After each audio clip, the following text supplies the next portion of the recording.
Imagine you are 17 years old. You are just 2 weeks away from your 18th birthday. You had your whole life ahead of you.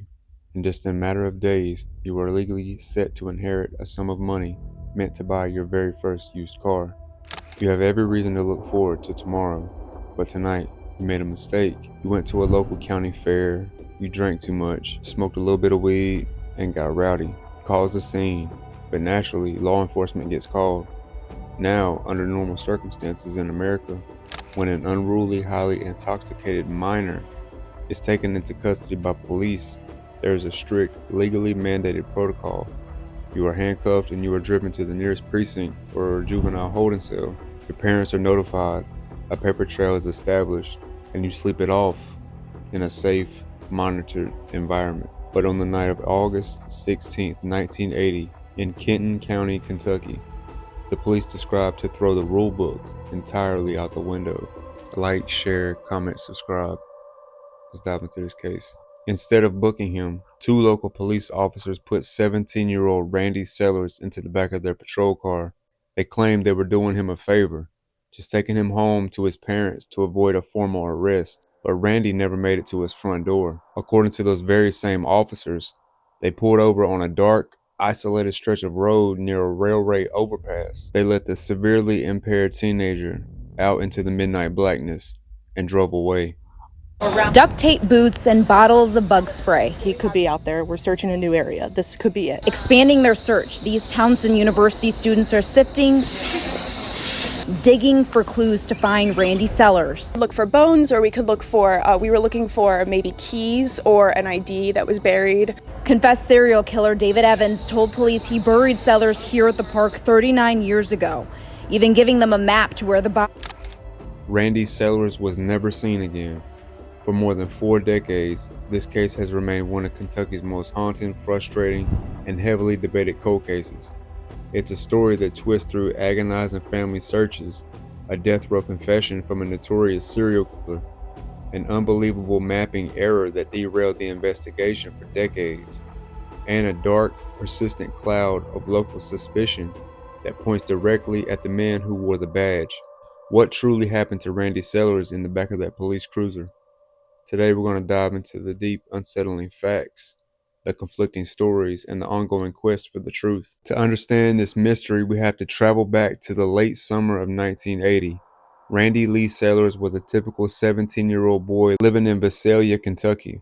He stood about 5 feet 9 inches tall and weighed about 150 pounds. He had distinct hazel eyes. He carried several defining marks: a surgical scar on his right knee, a physical scar on his left elbow from a previous fracture, and a crude homemade tattoo of a crooked letter R etched into his right forearm.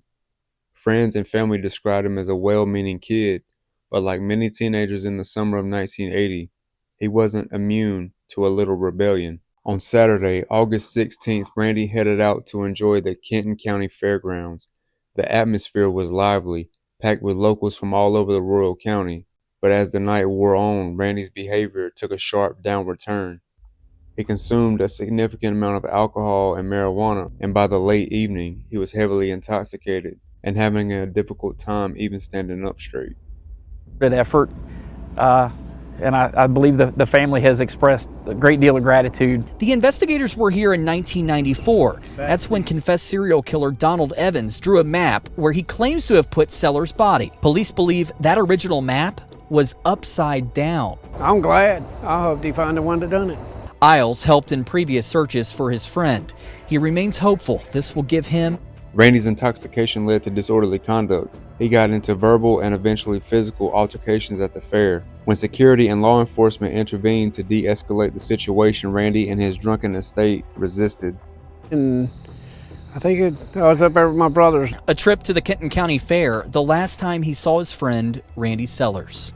He said, "Look at my face." I said, "What's wrong? Why's that?" He said, "Because I won't look the same tomorrow, and I won't probably be here tomorrow." So, it's about the last time I ever talked to him and seen him. Police dropped Sellers off away from his home. But I would have told him just come home. Let him go with me. Every day for 39 years. I wish he was here.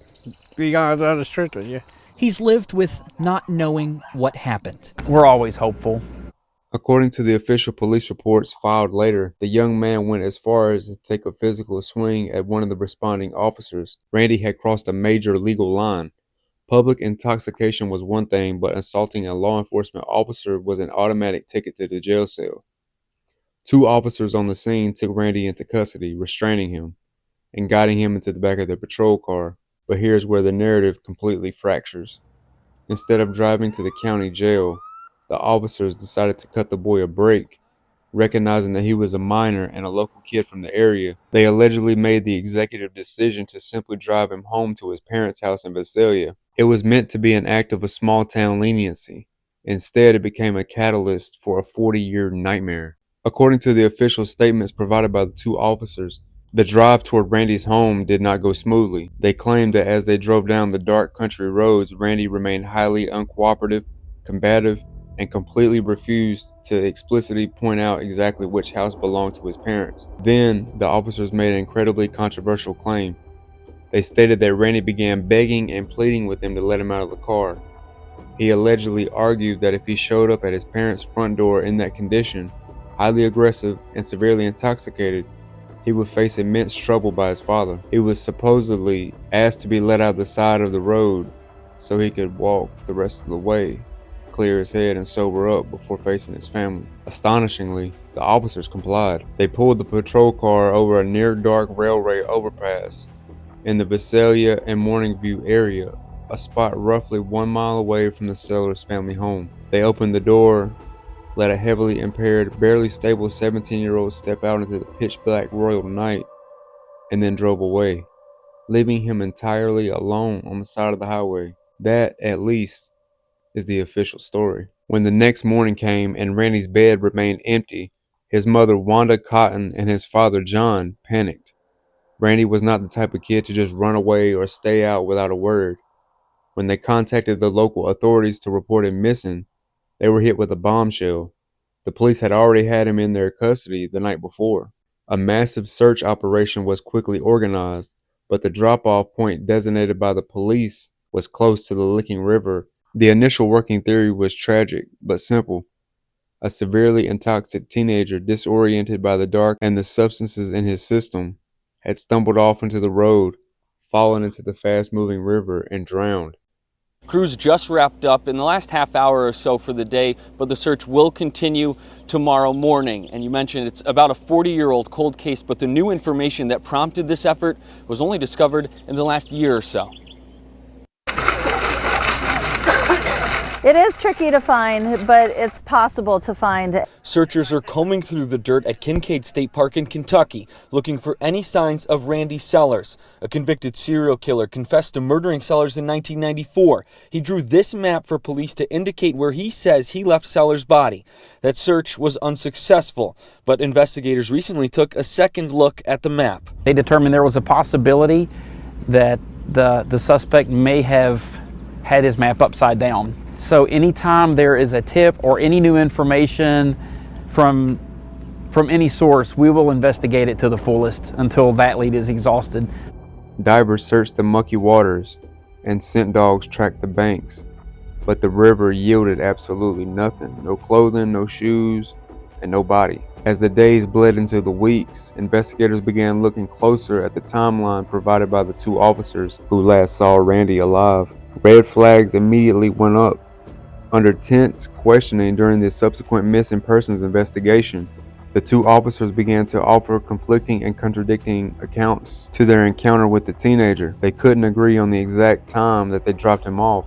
They gave conflicting details about his exact level of intoxication and behavior. Most disturbingly, their descriptions of the precise location where they allegedly let him out of the vehicle did not align. Randy's mother, Wanda, deeply mistrusted the narrative. She knew her son had zero intention of running away. He was turning 18 in 2 weeks, and he was set to receive an inheritance payout, specifically saved for him to purchase his first used car. He was excited for his future. The idea that he would willingly vanish into thin air made no sense. The two officers were never criminally charged. One eventually resigned in the force and relocated across the county to Colorado, leaving behind the wake of unanswered questions. For 14 years, the Sellers family lived in a state of suspended animation, torturing themselves with questions. Then, in 1994, a shocking development oversees terrifying new life into the case. A convicted notorious serial killer named Donald Leroy Evans was sitting on death row facing execution. Evans began talking to criminal investigators, confessing to a string of brutal murders across multiple states. During these confessions, Evans dropped a bombshell. He claimed that in August of 1980, he had been drifting through the state of Kentucky. He stated that he crossed paths with a young hitchhiker matching Randy Sellers' exact description, murdered him, and disposed of his body. Decades later, a stunning revelation flipped the entire narrative on its head. In 2019, a park ranger and a cold case detective decided to pull up old files and re-examine Donald Leroy Evans' hand-drawn map with fresh eyes. As they studied the topography, the roads, and the landmarks drawn by the serial killer, a chilling realization hit them. The original 1994 search teams had misread the document. They had been holding and navigating the map completely upside down. The map was oriented correctly. It pointed to an entirely different, previously unsearched section of Kincaid Lake State Park. A team of 37 forensic science students and anthropologists from Towson University in Maryland volunteered to travel out to Kentucky. They teamed up with the cadaver dogs and local search elements to systematically excavate the newly identified ground. Dr. Dana Coleman, an associate clinical professor leading the Townsend team, noted that after nearly 40 years in the highly acidic soil of the Kentucky woods, any human remains would be severely degraded. They weren't looking for a fully intact skeleton, but rather they were looking for fragments, something like a tooth, a rusted zipper, a button, or a rubber sole of a 1980 shoe. The team spent days on their hands and knees, meticulously sifting through the topsoil inch by inch. Tragically, despite the corrected map and the grueling physical labor, the search of the Kincaid Lake State Park concluded with no trace of Randy Sellers. With the serial killer lead once again hitting a brick wall, independent investigators, investigative journalists, and true crime advocates have consistently pulled the focus back to where the story began, the back of that police cruiser. Today, the disappearance of Randy Sellers officially remains an open, active missing persons case. Because no body has ever been found and no definitive forensic proof of his death has been established, it has never been legally classified as a homicide. But for those who loved him, there is no illusion that Randy is still out there walking around. Randy's father, John Sellers, passed away without ever learning what happened to his son. Before his passing, he and Randy's mother, Wanda, erected a symbolic headstone for Randy in a local cemetery. But the headstone over an empty grave brings little comfort. Wanda Cotton, now decades later, still holds onto singular, heartbreaking wish. She has publicly stated that she knows her son is dead, but her final goal in life is simple. Quote, "If I could find just one bone that belonged to Randy," she said, "I could bury him with my family." End quote. The answers to this case are out there. Let me know your thoughts and comments in the comment section. Till next time.